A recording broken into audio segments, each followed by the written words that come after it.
সম্পর্ক বিচ্ছেদের পর বা ব্রেকআপের পর ভয়ঙ্কর ভাবে আপনি ঠকতেছেন, আপনার মস্তিষ্ক আপনার সাথে ভয়ঙ্কর ভাবে প্রতারিত করতেছে।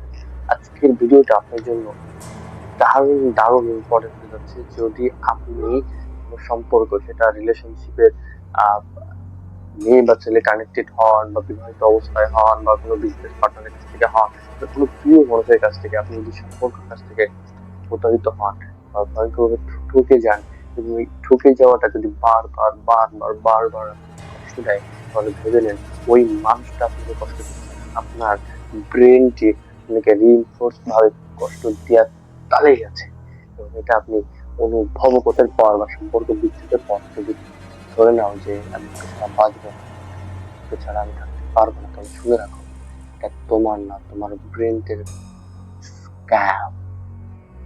এটা কি হবে? প্রথম যে সাবজেক্টটা বা পয়েন্টটা, আমি যখন কোনো একটা মানুষের সাথে কানেক্ট হই, আমি যখন অনেকের সাথে কাউন্সিলিং করি, অনেকের কথাগুলো শুনি, তো অনেকের সাথে যখন কানেক্ট হই তখন তাদের কাছে প্রশ্ন থাকে যে আমার সাথে তার যে মুহূর্তগুলো, স্মৃতিগুলো তার কাছে মনে হয়, আমার কাছে মনে হয় যে আমি তাকে প্রচন্ড পরিমাণ ভালোবাসতাম, এবং কেন ভালোবাসতাম, সে অসম্ভব ভালো মানুষ ছিল, এটা ছিল ওইটা ছিল। তো এই যে ভালোবাসার সময় তোমার ব্রেন প্রতিদিন হ্যাপিনেস পাইছে সে নষ্ট হয়ে যাচ্ছে, প্রতিদিন কোন একটা বেশ ভালো দুর্দান্ত সময় কাটাইছে তার তোমার সাথে। তো এই যে দুর্দান্ত ভালো সময় কাটাইছে বা আপনাকে বা তোমাকে হ্যাপিনেস দিয়েছে, এই যে হ্যাপিনেস বা সুখ দিয়েছে, যখন এই সুখটা তুমি পেয়েছো বা তোমার ব্রেন প্রতিনিয়ত কেমিক্যাল রিলিজ করেছে, সাপ্লাই দিয়েছে, তখন একটা সময় আস্তে আস্তে আস্তে আস্তে ওই ডোপামিন পাওয়া যখন হঠাৎ করে বন্ধ হয়ে গেছে, তখন কি হয়েছে, তখন ওই যে ডোপামিনের গ্যাপটা, মানে একটা মানুষ যখন নেশা করে, ঠিক আছে, তো এই নেশা করতে করতে করতে করতে যখন হঠাৎ করে নেশা ছেড়ে দিতে চায় বা ছেড়ে দেয়, তখন কিন্তু তার মাথা মাথা হাওলাই যায়, পাগল হওয়ার একটা থিঙ্কিং প্রসেসে চলে যায়। তো এরকম একটা সিচুয়েশনে কিন্তু সে অবস্থান করে, এবং যে সিচুয়েশনে আমি লাস্ট ভ্রমণে গেছিলাম একটা জায়গায়, সেখানে যেতে যেতে ট্রেনটা এক ভাইয়ের সাথে কনভারসেশন করছিল, হতে হতে তিনি এরকম তার রিলেশনশিপ নিয়ে কথা বলছে, আমি ওই বিষয়গুলো তার সাথে কাউন্সিলিং করতেছি। তো করতে করতে যখন সে বলে আমি ওকে প্রচন্ড ভালোবাসতাম, কারণ সে আমাকে ভীষণ ভালোবাসতো, আমাকে এটা দিয়েছে, আমাকে ওই সময়টা দিয়েছে। তো ওটা দেওয়ার পরে যখন সে হঠাৎ করে থেমে গেছে, তখন সে নেশাগুলো থেমে গেছে, এবং সে অসম্ভব ভাবে মেন্টাল ডিপ্রেসড আছে। তো তাকে যখন বললাম ডোপামিন উইথড্রস হচ্ছে, এটা তোমার ব্রেনের প্রতারণা, তখন সে বুঝতে পারলো, এবং তখন সে তার নিজের ভিতরে আলাদা একটা অনুভূতি কাজ করলো যে না, তাই তো, আচ্ছা আচ্ছা, এটাই তো রাইট। সো এই যে বিষয়টা প্রথম অবস্থায় তোমাকে আন্ডারস্ট্যান্ড করতে হবে, ভাই এটা আমার ব্রেন ডোপামিন রিলিজ হওয়ার যে টাইমিংটা, এই টাইমিংটা আমি তাকে দিয়েছিলাম, তাকে আমি আমার ডোপামিন রিলিজ হওয়ার জন্য দিয়েছিলাম। তো যখন ওইটা গ্যাপ পড়েছে, তখনই আমার সমস্যাটা হচ্ছে যে প্রতারণা সে আমার সাথে করতেছে না, কষ্ট আমি তার জন্য পাচ্ছি না, আমার ব্রেন ডোপামিন গ্যাপের কারণে কষ্ট পাচ্ছি। অতএব এটা ভালোবাসা না, এটা ডোপামিন উইথড্র, অর্থাৎ লাভ সমান ডোপামিন অ্যাডিকশন। লাভ সমান সমান ডোপামিন অ্যাডিকশন। দ্বিতীয় নম্বর হচ্ছে যেটা সব থেকে বিগেস্ট লেভেল, আমরা কারোর দ্বারা ব্রেন ওয়াশ হইতে চাই না, কিন্তু যখন আমরা রিলেশনশিপে থাকি বা একটা ভালোবাসার এক্সপেকটেশনে থাকি, বা ভালোবাসার একটা ফান্ডামেন্টাল কোর জায়গাটাই আমরা ফিল করি, তখন এটাকে বলা হয় মেমোরি ম্যানিপুলেশন।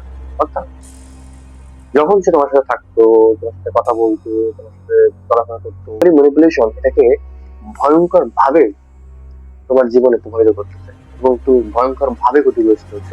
এটা হচ্ছে কি, একটা মানুষের সাথে তুমি যখন কানেক্ট হও, চলাফেরা করো, ঘোরাফেরা করো, তখন ওই মানুষটা তোমার কাছে প্রচন্ড লেভেলের ভালো এবং খারাপ দুইটাই লাগে, তার খারাপ দিকগুলো ভেসে ওঠে আর ভালো দিকগুলো ভেসে ওঠে। কিন্তু যখন ওই মানুষটার সাথে তোমার ডিসকানেক্ট হয়ে যায় এবং কারণবশত সে চলে যায়, তখন যেটা হয়, তুমি তখন তার ওই ভালো দিকগুলা তোমার ব্রেন এডিট করে তোমার সামনে নিয়ে আসে, এবং ওই খারাপ দিকগুলো আর মনে পড়ে না। তখন তুমি বারবারই বলো ওকে আমার চাই, ও আমার জন্য এটা করছে, ওটা করছে, ওটা করছে, ওটা হয়েছে, ওটা হয়েছে। ওই কারণ ব্রেন তখন খারাপ মুহূর্ত গুলো দেখায় না, সে এডিট করে, ভয় পায়, এই জন্য ভালো মুহূর্ত গুলো এডিট করে দেখায়। এটা কেমিক্যালাইজ সাবজেক্টিয়াল বিষয়। তো ওইটা আমি যদি মেমোরিজ করি, যদি সারের অংশে করি, তো সেটা হচ্ছে ওই সময় ব্রেনটা ওই খারাপ দিকগুলো বেশি চয়ন করে না বা সামনে নিয়ে আসে না, কারণ একটা ফোর্স তুমি দাও, এবং একটা ফোর্স যখন তুমি দাও, তখন অটোমেটিকলি ব্রেন সেকেন্ড ফোর্সটা ব্রেন নিজেই দিয়ে ওই বিষয়গুলো সামনে নিয়ে চলে আসে। তুমি ভাবো তখন যে ও এত খারাপ ছিল না, কিন্তু তখন তোমার ব্রেন সত্যগুলো তোমার সামনে নিয়ে আসে, কারণ তুমি সত্য শক্তি সহ্য করতে পারবে না।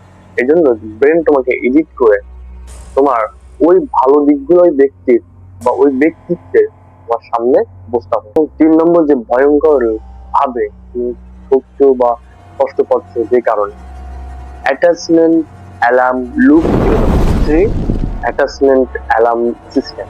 অর্থাৎ আমরা যখন কোনো একটা মানুষের সাথে কানেক্ট হই তার আগে বা পরে আমাদের ব্রেন কখনোই একা থাকতে চায় না। আমাদের ব্রেন একটা কমিউনিটি বিল্ড করতে চায়, একটা পরিবেশ, একটা পরিস্থিতি যেখানে তার কমফোর্ট ফিল কাজ করবে, যেখানে তার ভালো লাগা কাজ, যেখানে তার কমফোর্ট কাজ করবে, যেখানে তার ভালো লাগা কাজ করবে, যেখানে তার কমফোর্ট কাজ করবে, যেখানে তার ভালো লাগা কাজ করবে, সেরকম একটা পরিবেশ সে চায়।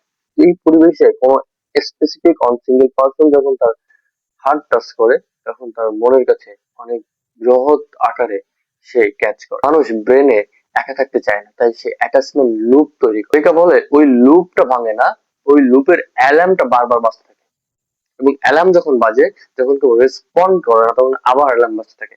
তখন ব্রেন বলে তুমি ফিরে যাও, তুমি ফিরে যাও তোমার প্রিয়তমার কাছে, তুমি ফোন দাও, তার মেসেজ দেখো, তার স্টোরি দেখো, তার সঙ্গে তুমি কানেক্ট ট্রাই করো, যে কানেক্ট আছে তার সাথে কথা বলো, কেমন আছে, কি অবস্থায় আছে একটু খোঁজ নাও, এবং বারবার বলে তুমি ফিরে যাও না হলে তুমি কষ্ট পাবা। অর্থাৎ লাভ ইকুয়াল টু অ্যাটাচমেন্ট। সো এটা আমি অনেকের ক্ষেত্রে দেখছি। তো এটা আপনার পুরুষের ক্ষেত্রে হইতে পারে, next next next what ever. So এটা যে কোনো রিলেশনশিপের ক্ষেত্রে এমনই হয় যে বারবার সে ফিরে যেতে চায় এবং সে নিজে ভয় পায় না। সো এট দ্যাট অনেকেই ভাবি যে আমাকে ছাড়া বা অন্য ওই দিন মানুষটাকে ছাড়া আমার আসলে ভবিষ্যৎ হবে না, বা এটা ছাড়া একে ছাড়া আমার ভবিষ্যৎ হবে না। কারণ তখন তুমি ইমোশনালি আহত হয়ে যাও, ঠিক আছে? তখন প্রত্যেকটা মানুষ ইমোশনালি আহত হয়ে যায়। তো মানুষের আমরা ভাবার চেষ্টা করি যে একে ছাড়া আমার এটা হবে না, ওকে ছাড়া আমার ওইটা হবে না, এই ছাড়া এই হয় না। তাই তুমি ওই পুরোনো মানুষকে তোমার ভবিষ্যৎ জায়গায় বসাও, এবং ভবিষ্যতের সাথে যখন তুমি প্রেজেন্টের কানেক্ট করতে যাও তখন প্রেজেন্টের সাথে ভবিষ্যতের সাথে কানেক্ট মেলে না। যখন মেলে না তখন এলোমেলো হয়ে যায়। যখন এলোমেলো হয়ে যায় অ্যাক্সিডেন্ট হয়, তোমার ব্রেনকে একটা থট প্রসেস আর একটা প্রসেসর, যখন এই অ্যাক্সিডেন্টটা হয় তখন তুমি আরো ডিপ্রেসড, আরো হতাশ, আরো ভেঙে যাও। তবে মনে রাখো এই যে কথাগুলো বললাম এটা ভবিষ্যৎ না, এটা হচ্ছে জাস্ট ইমাজিনেশন। তুমি যখন ইমাজিনেশনটাকে চেঞ্জ করতে পারবে, চিন্তাধারাগুলোকে চেঞ্জ করতে পারবে, বিষয়গুলো বস্তুগুলোকে চেঞ্জ করতে পারবে, তুমি অটোমেটিকলি তোমার বর্তমান অবস্থা, ভবিষ্যতের অবস্থা চেঞ্জ করতে পারবা এবং অতীতের যে কষ্টগুলো দুঃখগুলো আছে এগুলো থেকে তুমি বাঁচতে পারবে। তার জন্য তোমাকে এই যে বিষয়গুলো এগুলো প্রথমে যে জানতে হবে, আন্ডারস্ট্যান্ড করতে হবে, এবং এই বিষয়গুলো এই থিওরিগুলো যখন তুমি জানবা, believe change, reference, imagination and data. তো আমি যখন তোমাকে ডেটা, রেফারেন্স, ইমাজিনেশন এগুলো দিচ্ছি তখন আস্তে আস্তে তুমি এগুলো থেকে ওভারকাম করতে পারবে। তো বাদ বাকি বিষয়গুলো জানতে বুঝতে আমাদের প্যানেল প্লে, আমাদের প্লে লিস্টে আরো এই ধরনের ভিডিও আছে, তুমি দেখো এবং এখান থেকে বের হও। এবং কোনো ধরনের প্রশ্ন থাকলে, কোনো ধরনের ব্যক্তিগত কষ্ট থাকলে আমাদের ইমেইল করো অথবা হোয়াটসঅ্যাপে ফোন দাও, অথবা তুমি আমার এই ভিডিওর নিচে কমেন্ট করো।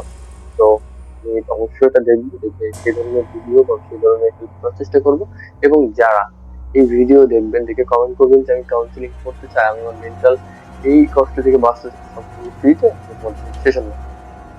এবং সেটা হতে পারে ওয়ান টু ওয়ান অবশ্যই, এবং সেটা হতে পারে সেমিনার। আমি যেইটা তোমার জন্য যেটা হবে আমি সেটাই খেলা করবো।